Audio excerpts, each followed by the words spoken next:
अनेकों झूठ बोले। अगर कोई किसी को रोजगार मिला या कोई अमीर हुआ तो सिर्फ एक आदमी है, वो उनका नाम है अडानी। ये मोदी की गारंटी है। मोदी की क्या गारंटी मालूम है आपको?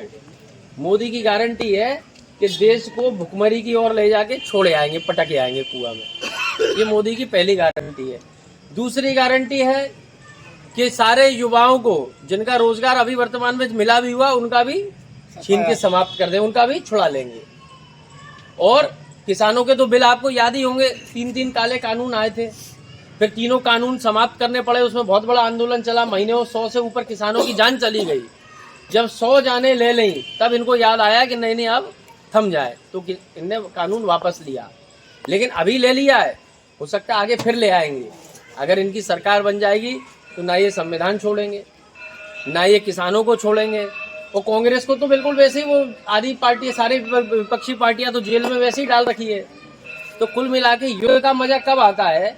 जब अपन युद्ध होता है तो जैसे अपने गांव में या देहात में कुश्ती होती है तो मल्ल लड़ते हैं, तो तब मजा आता है ना कि दोनों 60 किलो के बराबर ही लड़े, तो आपको देखने में आनंद आता होगा कि चलो देखें। अब मान लो एक 100 किलो का हो, एक 40 किलो का लड़े, तो आप देखने जाओगे क्या घर से? तो इसलिए बराबरी का वजन रखना चाहिए, दोनों मल्ल बना के। विपक्ष जब तक मजबूत नहीं है, मेरा कहने का अर्थ यह है, जब तक विपक्ष मजबूत नहीं है तब तक सरकार को आईना कौन दिखाएगा? कौन सरकार पे सवाल उठाएगा? कौन उन पे आरोप विपक्ष ही तो करेगा। तो इसलिए विपक्ष होना चाहिए। पहली चीज, आज की डेट में विपक्ष को खत्म कर रहे हैं ये लोग। दूसरी बात, भिंड दतिया की सांसद जी की जितनी जो पूर्व थी, जितनी तारीफ की जाए उतनी कम है कि नहीं? भाई बीजेपी की है तो तारीफ नहीं कर सकते क्या? बताओ आप, कर सकते हैं कि नहीं? तो बीजेपी की सांसद की तारीफ करें कि नहीं करें? बताओ। जो आदमी 10 लाख को अथवा 10 करोड़ को बना दो, नहीं, सबसे बड़ी तारीफ तो ये है कि जनता ने लाखों वोट से जिता दिया, उन्हें लौट के धन्यवाद भी नहीं दिया। ये भी तो तारीफ है। भाई आदमी क्या करता है, बेमनी धन्यवाद दे जाता है कि भाई चलो जीते। सांसद लिखना भी बड़ी भाग्य की बात होती है। कितने सांसद बन गए जीवन में, तो उनने धन्यवाद भी नहीं दिया कभी लौट के। और छोड़ो, किसी के घर में कभी कोई घटना हो गई, किसी गांव में कोई बड़ी घटना हो गई, कभी लौट के उनने देखा ही नहीं कि आदमी फलाना मर गया, जिनने हमें वोट दिया था, उनने लौट के कभी नहीं देखा।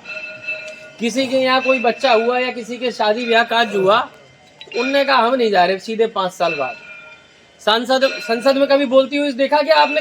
कभी बोला हो, कोई भाषण दिया हो, कभी अपने आपकी या क्षेत्र की आवाज उठाई हो, कभी सुना क्या? नहीं सुना। तो 5 साल क्या किया? कुछ नहीं किया। अब आगे कह रहे हैं कि मोदी के नाम पे वोट दे दो। क्यों दे दो भाई? हम तो सीधे सीधे देखेंगे प्रत्याशी कौन बेहतर है, और प्रत्याशी इसमें कोई डाउट नहीं है, बरैया जी की और भाजपा के प्रत्याशी की कोई तुलना नहीं है। 100 गुना बेहतर प्रत्याशी, दमदार प्रत्याशी आपको मिले हैं। यदि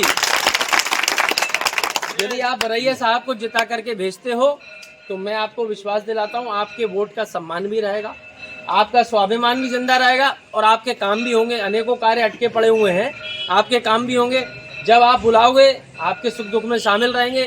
कोई जरूरत होगी, आप हमेशा, आपके नेता हैं, हाथ पकड़ के उनसे काम करवा सकते हो अपने अधिकार से। कहीं मुरैना नहीं जाना पड़ेगा, यही मिल जाएंगे, दतिया में मिल जाएंगे, भिंड में ज्यादा से ज्यादा जाएंगे, थोड़ा बहुत ग्वालियर आ जाएगा, यही आपके बीच में मिलेंगे। तो आपको अपने बीच का नेता चुनो, ऐसा व्यक्ति जो आपके सुख दुख में शामिल रहे, जो आपकी मदद करे, जिनकी सेवा भावना हो, जो जबान के पक्के हों। बरैया जी के बारे में आपको मालूम है, जबान के पक्के हैं, कह दिया तो करेंगे, नहीं कहा तो नहीं करेंगे। तो इतने बढ़िया प्रत्याशी आपको मिले, एक दमदार। जब संसद के अंदर जाएंगे तो ऐसी आवाज गूंजेगी कि आप ये मान लेना कि मोदी और अमित शाह के सामने अगर कोई आदमी बोलता दिखाई देगा, एक ही, नहीं तो बाकी लोग तो डर जाते हैं इनसे, घबरा के चुप हो जाते हैं, कोई ईडी के मारे, कोई कैसे के मारे। लेकिन उनके सामने भी बोलने की ताकत आदरणीय बरैया साहब की है।